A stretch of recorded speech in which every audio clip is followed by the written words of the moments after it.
je vais vous en parler un peu de la très grande biodiversité qui existe dans cette zone humide et bien évidemment les menaces qui les entourent.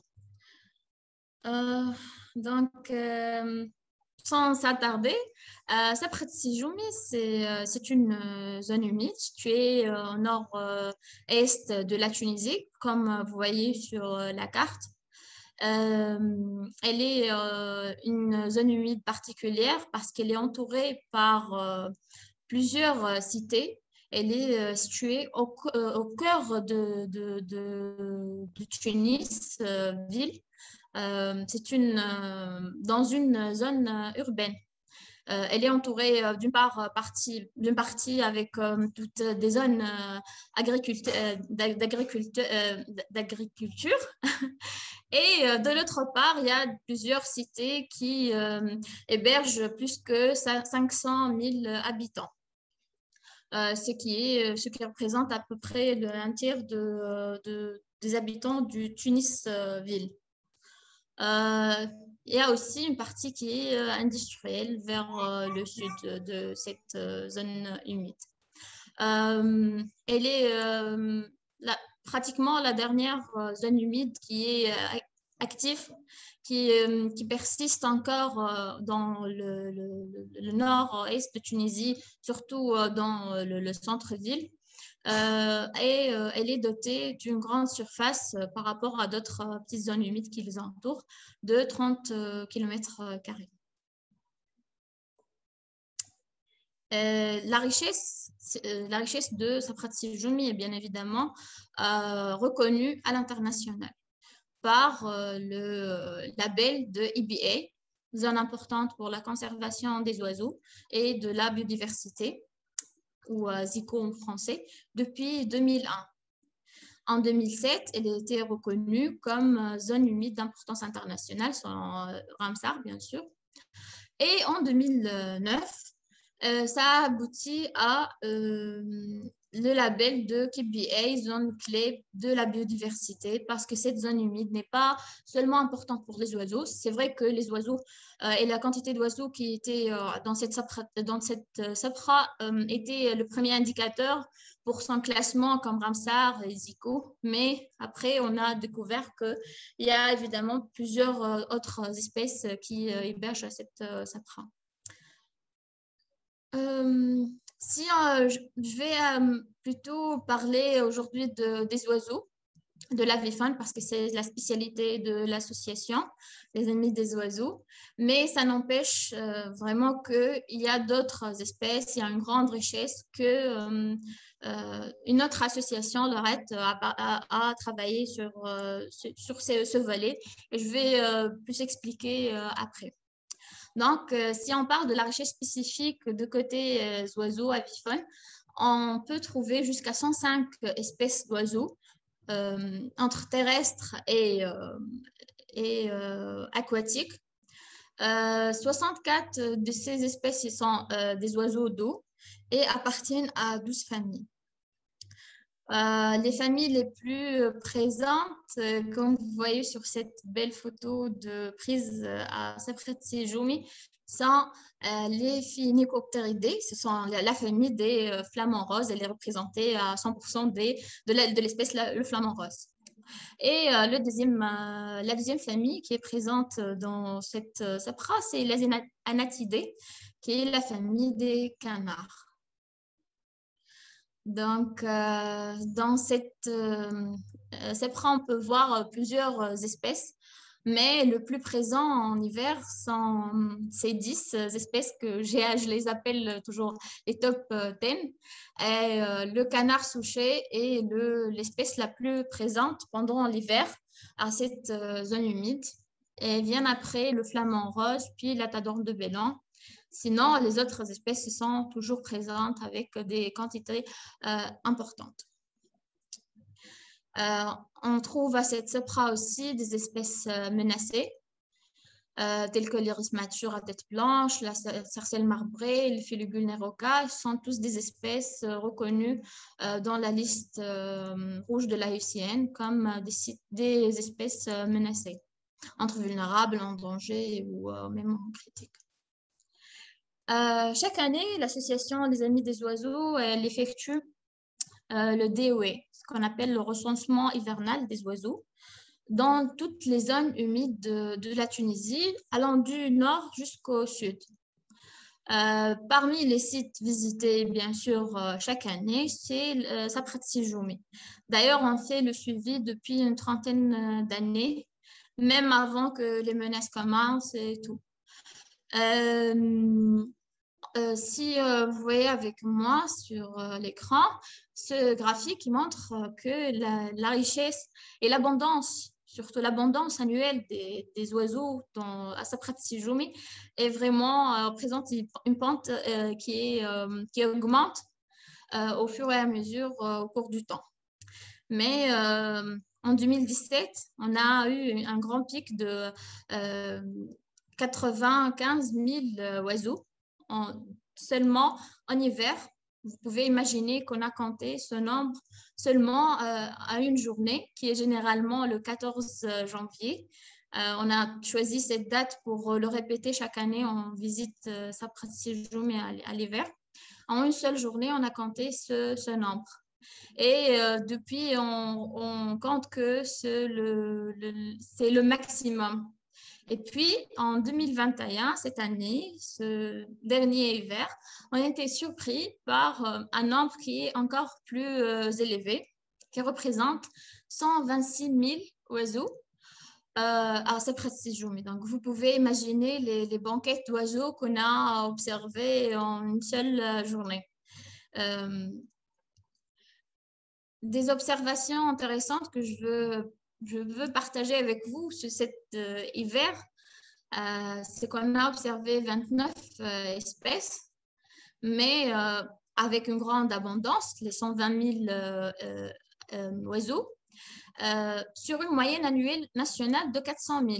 Donc, je veux dire que en Tunisie, en moyenne, on voit entre 400 000 et 500 000 oiseaux.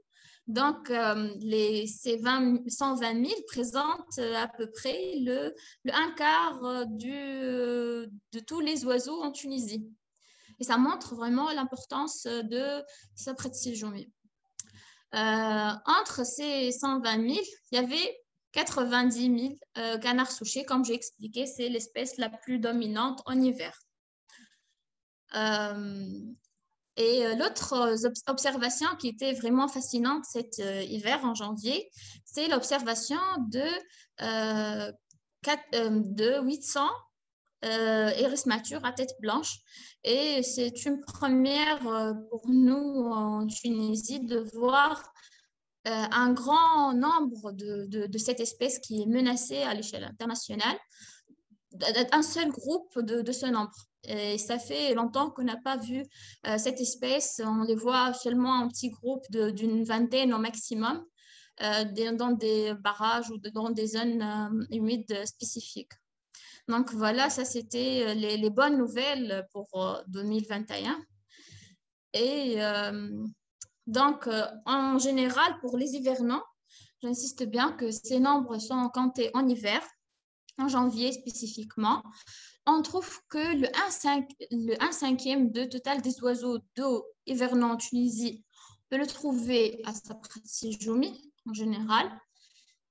Et la richesse spécifique présente 60% de toute la richesse des oiseaux qu'on peut trouver, parce qu'on observe jusqu'à 105 espèces. Pour les flamands, un tiers des flamands de la Tunisie sont à Saprat Sijoumi et la moitié pratiquement des canards souchés, on peut la trouver à Saprat Sijoumi. Ça voulait dire, si on veut protéger la moitié des flamands, la moitié des canards et un tiers de flamands roses, on protège ce site-là, juste pour simplifier un peu les choses. Maintenant, c'est la saison de nidification. J'ai bien parlé de janvier parce que c'est un mois qui nous touche bien et c'est une activité qu'on fait annuellement.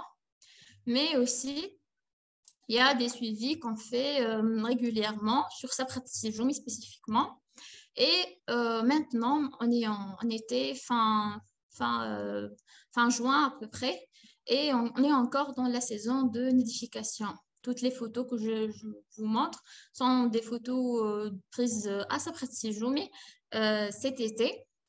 On voit la nidification déjà des goélands rayeurs qui ont aussi un statut de menace dans la Convention de Barcelone.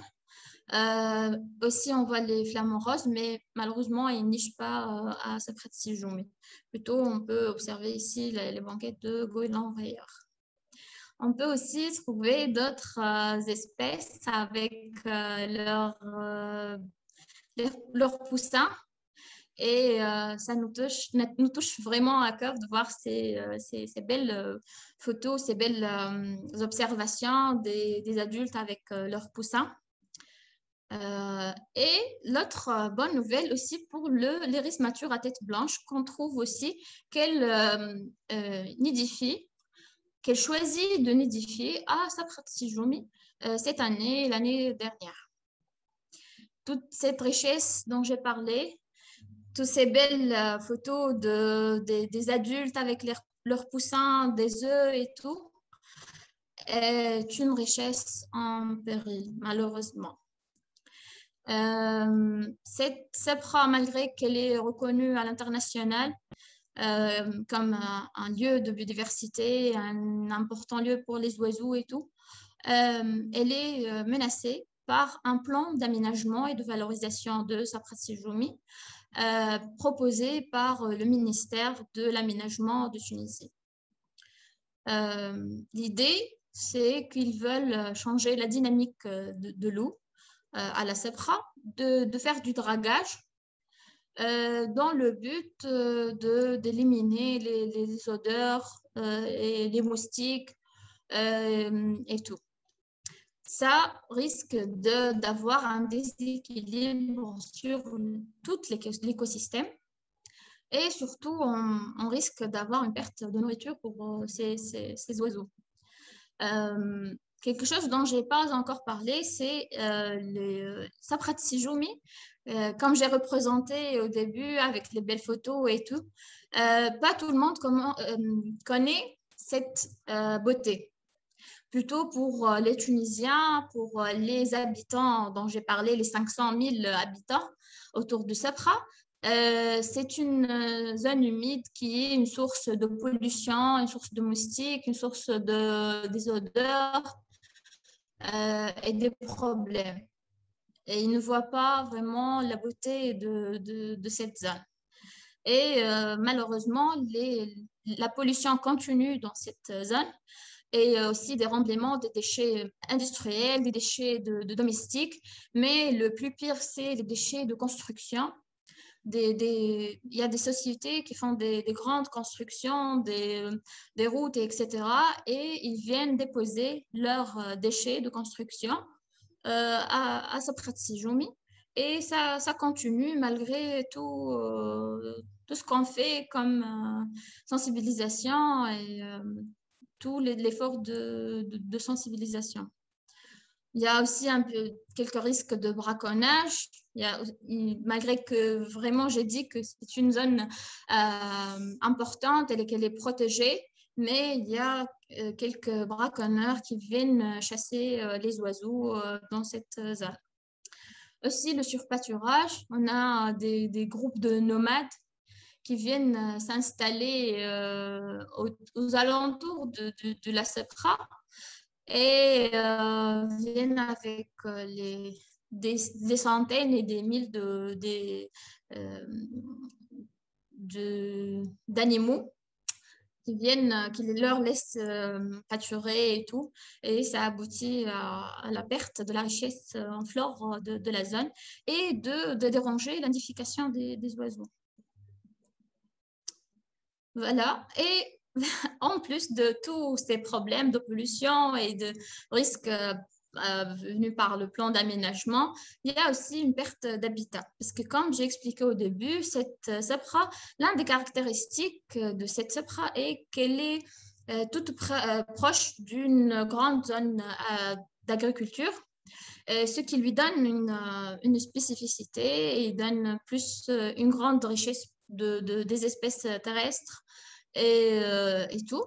Mais on risque maintenant de perdre toute cette zone agricole parce que les gens, ils ont tendance à vendre leur terrain pour, pour avoir plus d'argent, moins de rendus, et parce que aussi ils croyaient que le plan d'aménagement il va régler leur situation sociale, etc.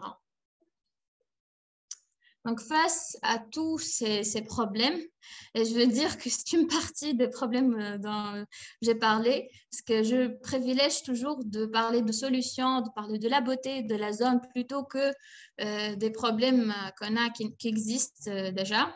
La société civile tunisienne a réagi depuis 2015 déjà, depuis que le ministre a proposé ce plan d'aménagement qui n'est pas adéquat à la situation de Safra Sijoumi ni à l'écosystème spécifique. L'association des Amis des Oiseaux avec l'association RET, Réseau Enfants de la Terre, se sont mobilisés pour écrire au ministère de l'Environnement et pour proposer des alternatives pour ce plan d'aménagement. Parce que bien évidemment, on n'est pas contre un plan d'aménagement qui va faciliter la vie pour les gens qui habitent autour et qui va dépolluer une partie de la SEPRA et arrêter ce rejet des déchets industriels et des déchets de construction inhabituels. Mais en mars 2019, déjà, on a commencé par un projet CEPF financé par le Critical Ecosystem Partnership Fund. Le projet qu'on travaille sur est intitulé « Engager la partie prenante nationale et internationale pour la conservation de Safra Sijoumi et sa richesse en avifaune ». Donc, comme le montre le titre, on essaye d'informer les instances nationales et les conventions internationales de l'état actuel de la SEPRA, parce qu'au niveau international, pour eux, bon, c'est une SEPRA qui est protégée, qui a tous les labels nécessaires, Ramsar, ZICO, ZCB, mais réellement, sur le plan pratique, elle est vraiment menacée. On essaie aussi de renforcer la société civile locale, parce qu'il y a des associations aux alentours de la SEPRA, des associations tunisiennes, pour la gestion des zones humides en général. On essaie aussi d'améliorer ce plan d'aménagement et de valorisation par des échanges avec les ministères et par des propositions alternatives, aussi par la création en faisant d'autres rapports complémentaires pour complémenter cette étude qui est pour nous manquante. On essaie d'améliorer les connaissances de l'état de conservation et de biodiversité. Comme je vous ai parlé, pratiquement la majorité du monde des Tunisiens et tout ne connaissent pas la richesse qui existe à Safra Sijoumi. Et on essaye de communiquer une image positive de cette zone. Dernièrement, on a déjà créé un petit calendrier de l'année 2021 avec toutes les belles photos de Safra Sijoumi.